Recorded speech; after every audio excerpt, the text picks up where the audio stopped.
Hey, Professor Lindsay. This is Jack Littlefield, and I am interviewing Mike Mendolia. He is a ticket salesman, season ticket salesman for the Seattle Mariners team, and I know him through my brother-in-law who used to do the same thing. Um, and now he moved up into another company, and yeah. So I'm gonna call Mike now, and we'll get into it.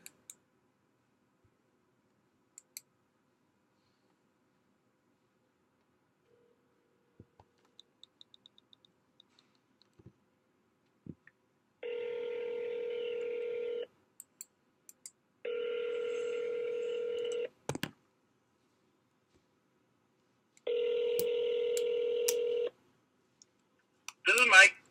Hey, Mike. This is Jack. How are you doing?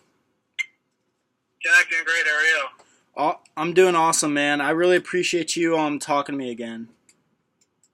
Yeah, no, for sure. I'm happy to do it.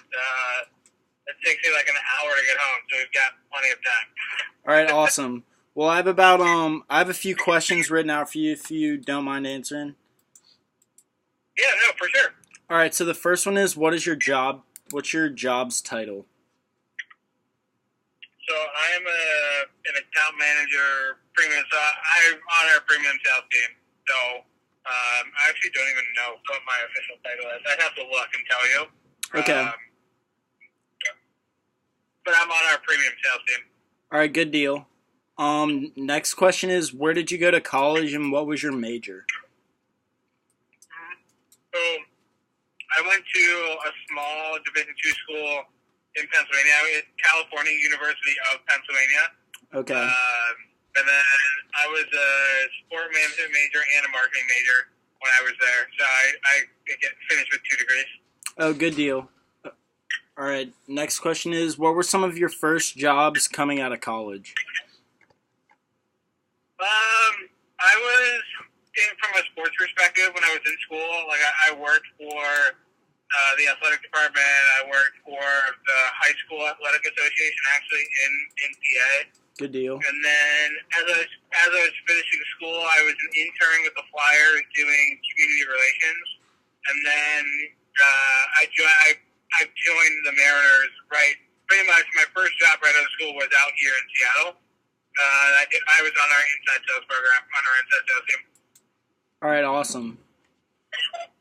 And then, did you know early on, going into college, that you wanted to work in the sport industry? Yeah, so I love sports. I'm a big sports guy. Obviously, especially with Alex, I'm more of a hockey fan than I am baseball, but I knew that I wanted to work in sports, but I didn't really know what, because really the one thing that's been consistent for me is sports, right? Whether it's playing or as a fan or whatever. Okay. And so I enjoy it. I knew going into school I wanted to work in sports, but I had no idea what I actually wanted to do once I got to that point. Okay, cool. That's kind of where I'm at as well. And then. So are you just starting? What grade or where are you at right now and kind of getting things started? So I'm a freshman. So this is my first semester, and I'm majoring in sport management. And yeah, that's about it. Where do you go to school? NC State University. Oh, nice. So Raleigh is what, 3 or 4 hours from Charlotte, right? Yeah, it's actually about 2.5 to 3. Oh. Yeah, it's not too bad. That's about, from where I grew up, I was about 3 hours away from home, and it was perfect. It was like just far enough away that I wasn't home, but then just close enough that I could go back home and like see friends or do whatever when I wanted to, right? So it's like the perfect balance of being far away but not too much. Yeah, the goal for me is to hopefully go back to Charlotte and get a job in the industry there. But I'm just rolling with the punches right now. Yeah, for sure. I mean, the benefit is you have a lot of time, right, to really figure it out. Yeah. And then the next question is, what is it like working for a pro sports team? It's awesome. To be honest, like I spent some time with the Pirates and then came back out here too. But I mean, the coolest part is I work at a baseball stadium. Yeah. So, right, like, people spend hundreds of thousands of dollars to come to my office, which is pretty cool.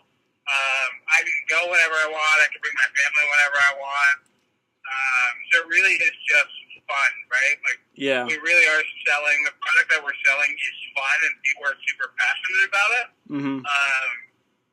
So that's probably the biggest thing. I mean, it's a lot of fun. You're not going to make, you can, especially out here, with all the tech companies and stuff like that. I mean, you, from a sales perspective, you can make double with an Amazon or a Microsoft or whatever that you can with the Mariners, because that's just how the industry is. Yeah. But I mean, there's no way it's as fun as what we do. That's good to hear. Next question is, what are some like everyday challenges that you see a lot in your job? I think for us, it's always a little bit different from a sales perspective, right? It's so. Are you from North Carolina? I am. Well, I moved to Charlotte when I was like 9 years old. So I'm basically from Charlotte, yeah. So who's your favorite sports team then? I'd have to go with the Panthers for sure. Nice. So from a fan's perspective, when the team starts the season 14-0 and goes to the Super Bowl, it's a lot more fun than when you start 0-10 and are eliminated from postseason halfway through the season, right? Yeah. So for us, on the sales side, a lot of times the biggest obstacle is the excitement level around the team. Mm-hmm. You know, people are super excited about the team and the things that are going on. It's much easier to sell because people are excited about it. Whereas if the team is terrible and they're going to be terrible and you know they're going to be awful, yeah, it can be a lot harder to get people really excited about, coming out and doing this or that. So while we don't really...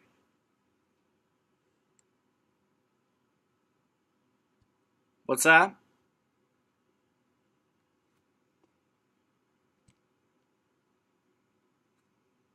Hello?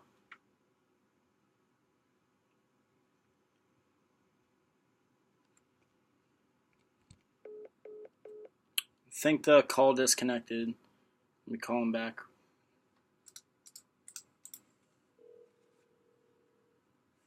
You have reached the voicemail.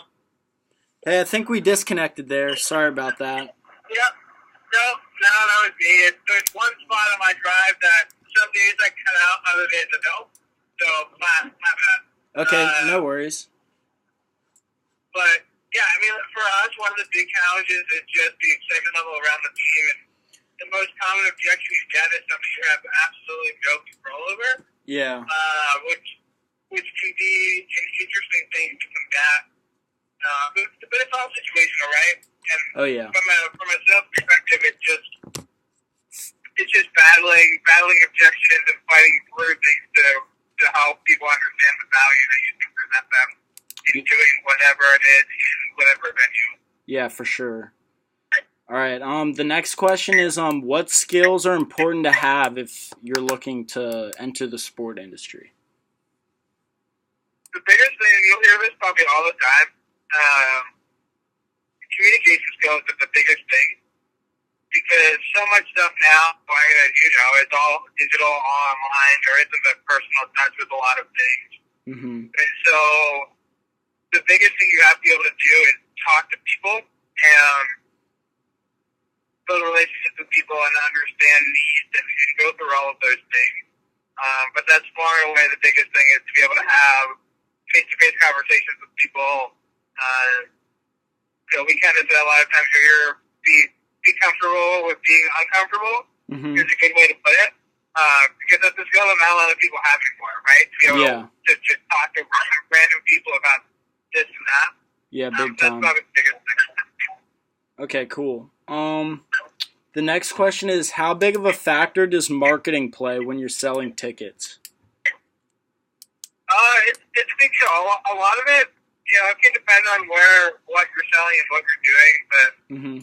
baseball, we've got so many different games and different things you can do that you have all of the Star Wars nights, the college nights, all of these other days that you're putting on these big events. Yeah. And usually the sales rep is the one that markets those events. So it's trying to figure out ways how to be creative. And at the end of the day, you're trying to drive sales and drive revenue, but you're marketing your own stuff, whether it's social media or via email, or people are getting now into videos and stuff like that. So it plays a huge role in it, while it's not necessarily a marketing job, because the end goal is to sell. You're using some of those skills to promote and advertise your things that you're doing indirectly, or doing personally, I guess I should say. Okay. Awesome. And then did you do any internships as a college student? And if so, what were they? Yeah. So the day after my first semester ended, the state championships for high school football in PA were like 35 seconds from my house, the stadium that they visited. Oh, nice. And so I interned with them and did football, and then did wrestling because the arena was right across the parking lot from the football stadium.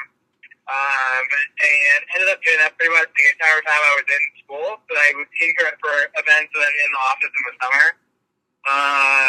I worked for our athletic department on campus.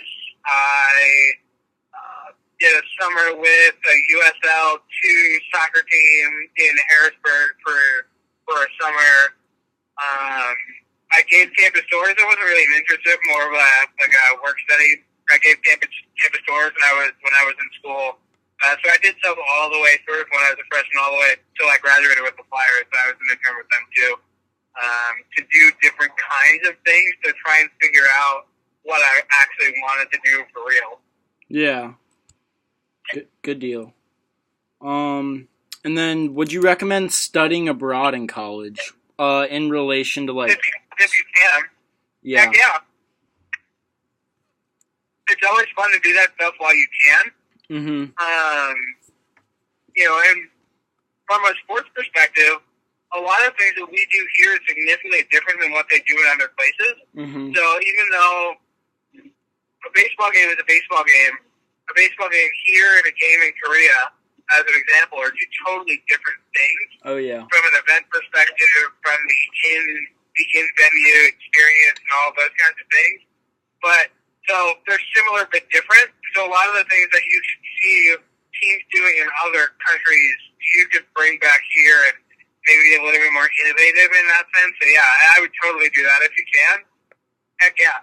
Oh yeah, there's an opportunity for us to go through the UK and Germany and visit a lot of those soccer facilities that like big teams like Bayern Munich play in and Manchester United and stuff like that. So that's something I'm definitely looking into. And then the next question. Did I lose you again? What's that? What's that?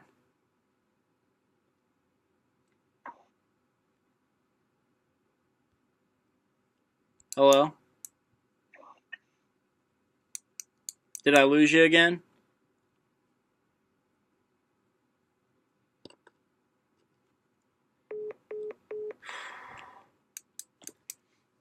The connection from here to Washington State is pretty bad so far. So he disconnected again, but I'm going to call him back.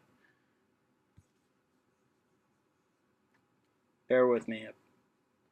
I apologize. You have reached the voicemail. Ouch.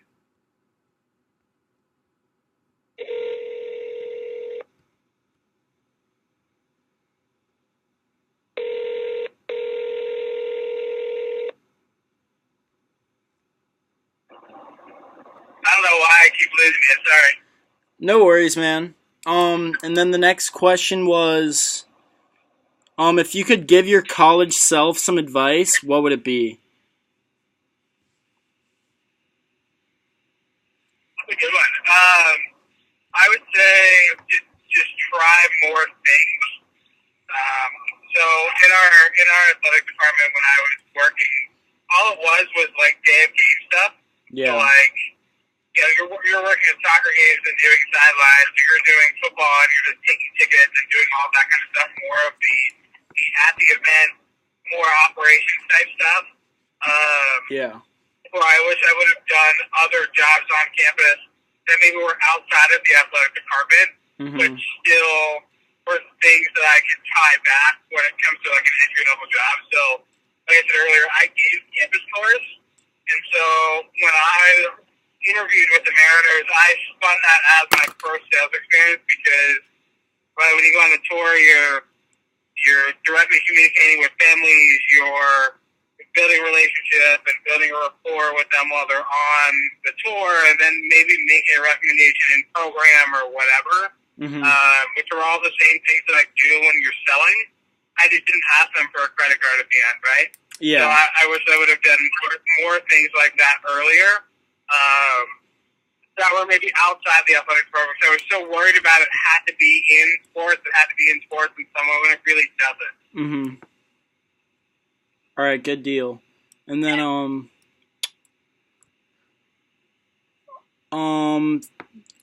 next question is, have you had to do a lot of moving for your career? Yeah, I mean, some of it voluntary, some of it involuntary. When I got my first job out here, I'd applied to like 80 different places, and they were all over the place. Yeah. And the Mariners just happened to be the team that offered me a job first. Wow. When we left here to go to Pittsburgh, we left because my son turns 3 at the end of January, so we moved to be closer to home. My wife is from Pittsburgh, so okay. When I joined the Pirates, that was more of a voluntary. We decided we wanted to move. Okay. And then it was the same thing when we moved back out here. We decided we wanted to move. So really, I moved one time because I had to, which was for the first job, and then the other times I moved because we wanted to. Okay, good deal. And then the next question is, how does adding a superstar player affect the demand for tickets? Like for instance, did the signing of Robinson Cano affect business in a negative or positive way? Yeah, it was awesome. It was super cool to be a part of that. Yeah. Because I'd never been a part of anything like that before. And, you could see, the rumors started coming out earlier in the offseason, and we were like, there's no way. He's not coming out here. Yeah. Why would he ever do that? And it slowly just stuck around, and people started to be like, oh, you know what? Maybe it is going to happen.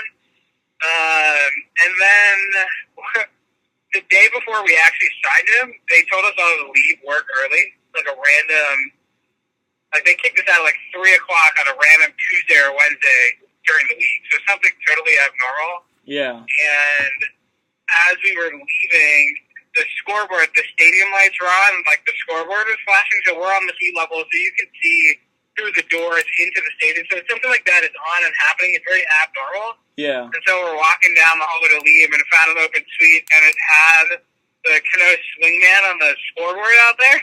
Oh, dang. And then, the next day or 2 days later, he signed with us. The news actually came out that he signed with us. And it was wild. From a season ticket perspective, we sold a ton of seats just because of that. Wow. Because people were super excited that we got the guy. Oh, yeah. It definitely helped. The expectations obviously were a little bit higher, and I think that his first year we were pretty good. I think that was the year we got knocked out of the playoffs in the last day of the regular season. Yeah. And then his second year we were not good. So a lot of times what you see if there's a big free agent signing and tons of people jump on board because of the free agent signing, they're the first people to jump off, right? Yeah. So as soon as the team has a downswing, they're the first ones off the ship. So you see a lot of those people tend to be the flaky ones that come and go based off the team and team performance. But it definitely had a major impact. Okay, yeah. This is just out of curiosity. It's not one of the questions I had, but do you guys do personal seat licenses? So we did when the ballpark opened. We had contracts that people, it was like anywhere from $10,000 a seat up to 25, I think. Wow. For the rights for 20 years for the seats, and the contract actually just expired this off season. So that's what we've been working on now the last week or two, is selling those seats as traditional season tickets without the seat license. All right. That's an NFL. The seat license is either when a stadium or a venue is new. Usually you'll have the contract, the licenses, or in the NFL. Yeah. Okay, good to know.